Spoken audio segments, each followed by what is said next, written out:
Forget what you thought you knew about Arsenal's midfield. They've just unlocked something. Look, and to me, this changes everything. Liverpool are next, and they are banging trouble. Look, in this video, I'm not going to gloss over Liverpool and pretend it's an easy game, but there's definitely things Mikel Arteta can do, and good news is I think he will do against Liverpool that could be an absolute game changer, because it doesn't just affect the middle of the park. It can help the wingers out so much as well. So let's speak about it. Before we do though, you know the drill. My name is Jed, and if you can help me out very quickly, just hit like and subscribe. So Arsenal's midfield, this excites me so much. I've been waiting to do this video because there's so many different variations on what Mikel Arteta can do in this midfield versus Liverpool. And I think everyone's opinion will be slightly different. So this is where I will start. If you had the choice, what is the midfield three you would play against Liverpool? Let me know in the comments section. To me, I would tell you straight away, Eze goes straight in because he offers something that we don't currently have in this Arsenal team. You know, in that final third, he is a dynamo. We've spoke about how he just has the ability to make something happen. I've been watching Eze closely over the past couple of seasons, and there's nothing this guy does in the attacking third that bores me. He's not just able to beat a man or go past one or two players out wide or centrally.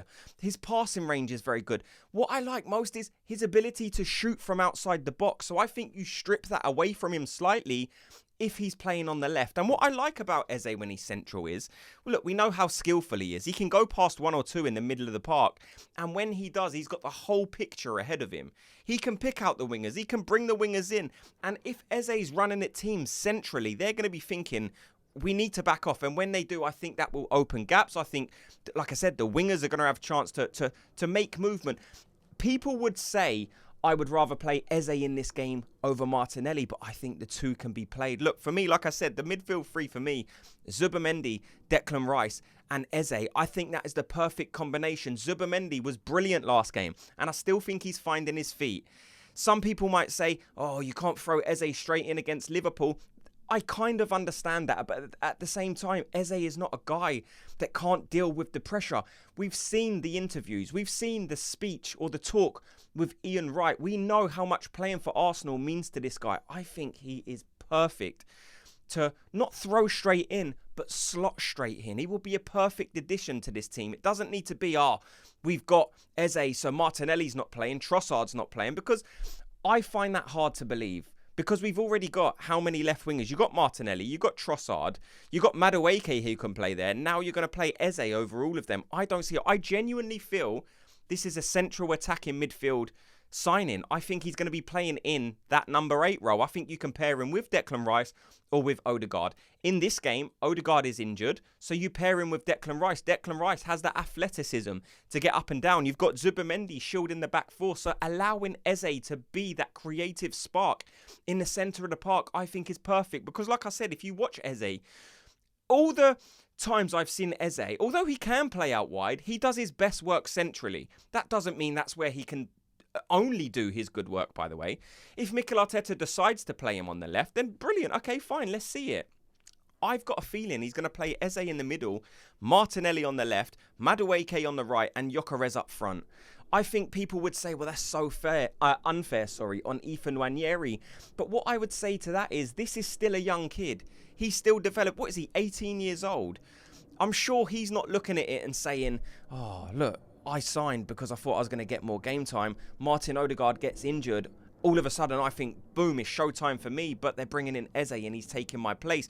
You can't expect an 18-year-old to be ready or the answer in a title-deciding game. I know it's early in the season, but that's exactly what this could be. At the end, it could be decided by 2 or 3 points.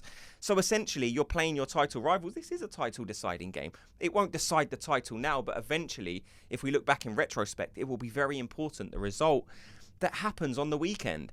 So Nwaneri can look at it and be a bit disappointed, but at the same time, I'm sure Mikel Arteta will be telling him, look, you're a great player. We're going to use you more and more, but maybe the game against Liverpool isn't the one. You're away at Anfield. There's going to be a lot of pressure. And like I said, we need to get a result in this game. You could look at it and say, Eze's just joined. and he's starting over me. But at the same time, this is a guy who's 10 years older. He has a lot more experience. I'm not saying he's better than you, Ethan, but what I'm saying is he's more ready for a game like this. We've got loads of games coming up when we're playing Forest, maybe, even if we have a Burnley or a Brentford or a Wolves come up, you can expect to start those games. But for this game against Liverpool, if we play Eze, you can come on at the 60th, 70th minute. I think that is perfect. I think that midfield three, like I said, I think it does bring the wingers in, because when he's attacking, the wingers are going to be thinking, geez, the defence is backing off. Let me try and make this run. And we've seen the runs that Martinelli makes. Also, something that we have to bear in mind is the work that Martinelli does defensively. And people don't like talking about it because it's like, well, he's a winger. He should be attacking. I understand, but he is one of the best defensive wingers in the league. And Arteta trusts him. And if we're being fair to Gabriel Martinelli, when was the last bad game he had against Liverpool? Now, I'm sure there's someone who can point one out, but on the whole, you would probably say Gabriel Martinelli has a good game against Liverpool.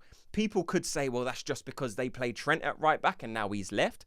I would still say they're playing Szoboszlai at right back at the minute. This guy isn't an out-and-out right back. This guy isn't even a career right back. He's just been thrown into this position because Liverpool are struggling with injuries as well. Now, they don't have injuries to their key players like Arsenal do. They don't have a Saka out, an Ødegaard out, a Ben White out, a Havertz, a Gabriel Jesus, a Norgard. Most of these players start for most teams, but Liverpool have a couple of injuries and that defence is shaky. I watched the game against Newcastle yesterday and I thought they was lucky. I thought they was losing that midfield battle. I think a midfield of Zubimendi, Rice and Eze runs rings around Wirtz, who played in the last game, Curtis Jones and whoever they was playing yesterday. It was just, Gravenberg as well, of course. Gravenberg's a good player, but again, we need to bear in mind that he's just coming back from injury. Again, Szoboszlai at right back. And that defence in general is shaky. I'm sure Viktor Gyökeres is looking at this game and thinking, right, stick me on Konate. Even Virgil van Dijk. This isn't the Van Dijk of a few seasons ago where he was absolutely dominant in the league, by far and away the best centre-back in world football. Now, Van Dijk's still a fantastic player. He still reads the game very well. But to me, Van Dijk hesitates quite a lot. I always see him backing off.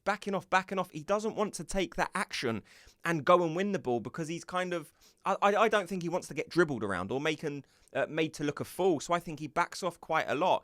And the kind of player Eze is, if he gets past the midfield and he's going towards Liverpool, I think Van Dijk will be backing off so much that it would allow Eze to get that shot away.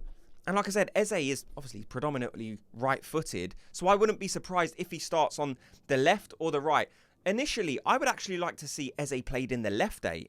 That would mean Declan Rice coming over to the right 8, and I think, does that help Madueke? I think Madueke is a very good dribbler anyway. Having Eze on that left 8, I think it unlocks or helps out Martinelli slightly more. But I don't think Mikel Arteta will experiment in this game. That is exactly what I would do, by the way. I would go Zubimendi, Declan Rice in the right 8, Eze in the left 8. People would say, well, we've never seen that. But that's just the way, if I'm looking at it, I think that works perfectly. Like I said, you've got Eze working with Martinelli. I think you have Declan Rice being the guy who would lead the press. I think it's unfair to have Eze come in, and we know whoever's in the right 8 usually leads the press, to have him being the guy who leads the press, which is so important to Arsenal in his very first game. So that's the reason why I would put Declan Rice in that right-hand side. I think he can link up with Noni Madueke, again, who's a left-footed right winger. I just think that would be perfect. If you have different variations or different thoughts on the game, some people have said they would play Nwaneri in the middle and then play Eze on the left. Again, I understand that. Some people have also said they would play Nwaneri in the centre and then play Max Dowman on the right. If you're one of those people, let me know. Again, I would love to see Max Dowman coming in on this game. Say if we're 2-1 up, 2-0 up at Anfield against Liverpool, I understand that's a stretch, but it can happen. It's going to be a difficult game. But say if we do get to that position, I don't think you're losing much by adding Max Dowman to the game. If anything, you're adding. Because in pre-season, the bright spark has been Max Dowman. So you're not kind of giving him a cameo appearance as a bit of a token gesture. This is a guy who has rightfully earned his position in the first team squad. So bringing on Max Dowman against Liverpool, some people might be looking at it and thinking that's a massive risk. And I hear you. But when this guy comes on, every single time he's made something happen. So what makes you think he can't do it against Liverpool? Or at least he's not deserving of the chance to show that he can do it against Liverpool? That's what I would do. Those are my thoughts on this game. Of course, I'm going to have loads more videos in the build-up to the Liverpool game. This is not my full match breakdown, of course. This is just a couple of things I wanted to speak on in this video. Like I said, let me know your thoughts. Thanks so much to everyone for watching and listening. Before you go, if you could do me a quick favour, just hit like and subscribe, and I'll speak to you all in tomorrow's video. Gooners, have a good day.